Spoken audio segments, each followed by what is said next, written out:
Buenos días, en el siguiente video le vamos a hablar sobre control por relación y control selectivo de la materia de control de procesos de la Universidad Arturo Michelena.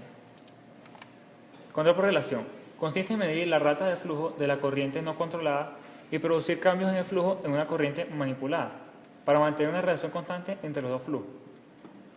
Tenemos dos tipos de control por relación, uno del tipo divisor y otro del tipo multiplicador. Acá tenemos un ejemplo del tipo divisor, en el cual tenemos, en este caso, corriente A y la corriente B.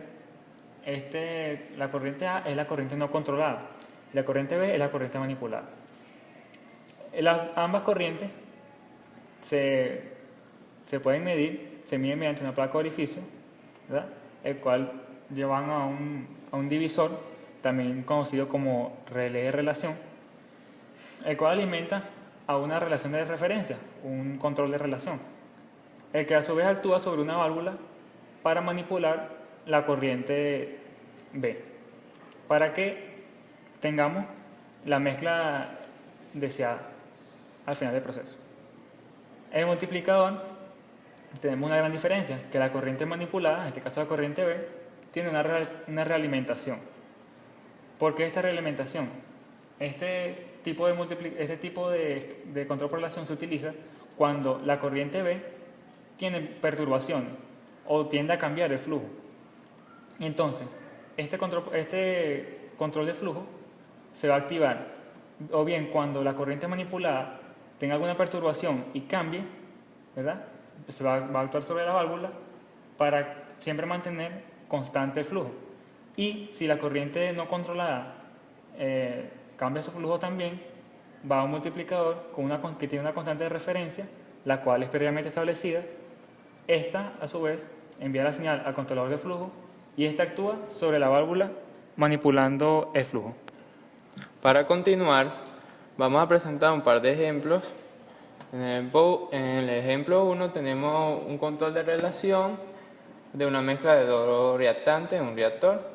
Tenemos un flujo A y tenemos un flujo B. En simple vista podemos ver que es de tipo multiplicador, ya que tenemos una realimentación en el reactante B, controlada por el controlador de flujo y medida por un medidor de flujo.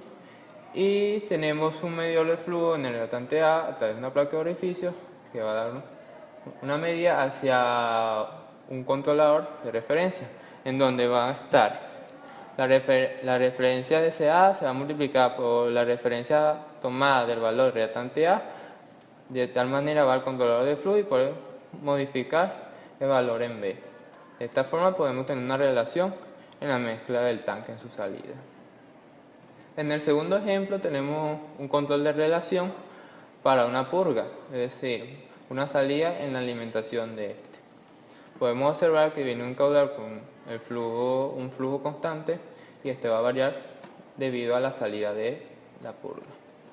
Ambos caudales se va a medir a través de un medidor de flujo y esto van a ir a un tipo divisor.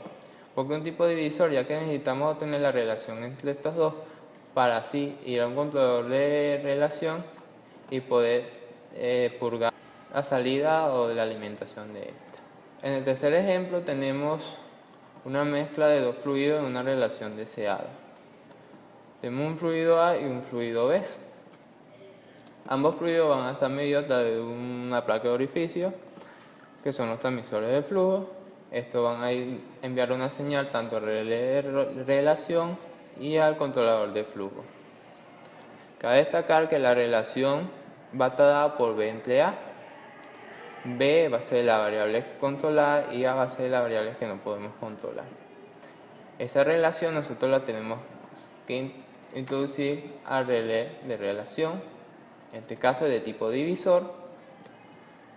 No, discúlpeme, este caso va a ser tipo multiplicador. Cuando hay un cambio, una perturbación, un cambio en A o un cambio, una perturbación en B, este controlador de flujo va a controlar la válvula para mantener la relación deseada anteriormente colocada. Para continuar, tenemos el control selectivo. El control selectivo, como su nombre lo indica, implica el uso de los llamados selectores de señal. Dichos selectores pueden ser de dos tipos, de alta señal o de baja señal. y son utilizados mayormente en casos indicados a continuación. El primero es selección de señal al elemento final. Se utiliza cuando dos variables distintas pueden ser controladas por medio de un solo actuador final. La naturaleza del selector depende de varios parámetros: de la actuación del elemento final, la condición de selección y la acción del controlador. A continuación tenemos una figura de un diagrama. Aquí lo tenemos. Este es un diagrama de control selectivo antibombeo. Como su identificación lo indica, la válvula PB, está ubicada aquí, es controlada por PC.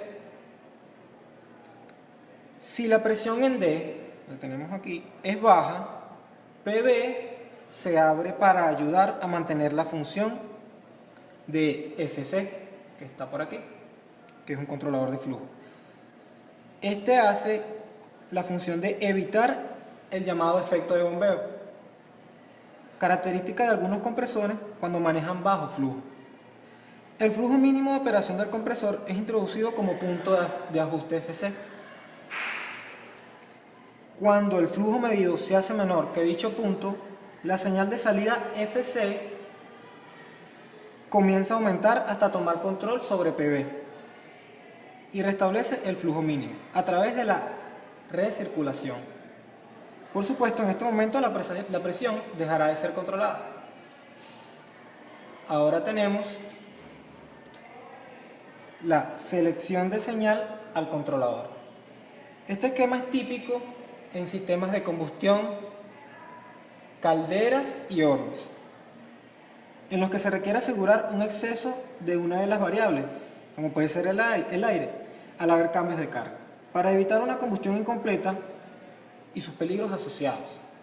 Ahora tenemos un ejemplo que está en la figura, un control selectivo hecho de combustión.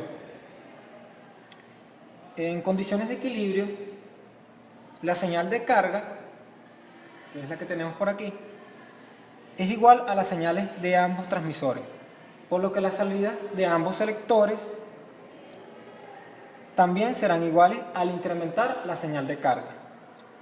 Se incrementará la salida de FY2, que viene siendo nuestro relé de flujo, no así forzando a FC2 a incrementar el flujo de aire, que está por aquí. Una vez logrado esto, la salida de FY1 será incrementada, permitiendo el aumento del flujo del combustible. Si la señal decrementa o disminuye, la salida de FB1,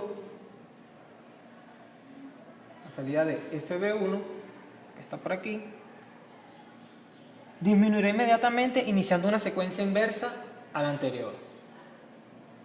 Por último tenemos los selectores manuales, que ya sería como un grupo aparte, que son aquellos que se aplican en casos donde existen condiciones de operación bien referenciadas. En este caso tenemos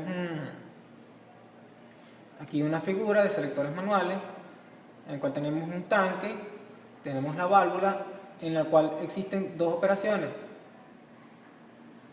en estas dos válvulas, y tenemos la bomba con la otra válvula y un controlador de flujo.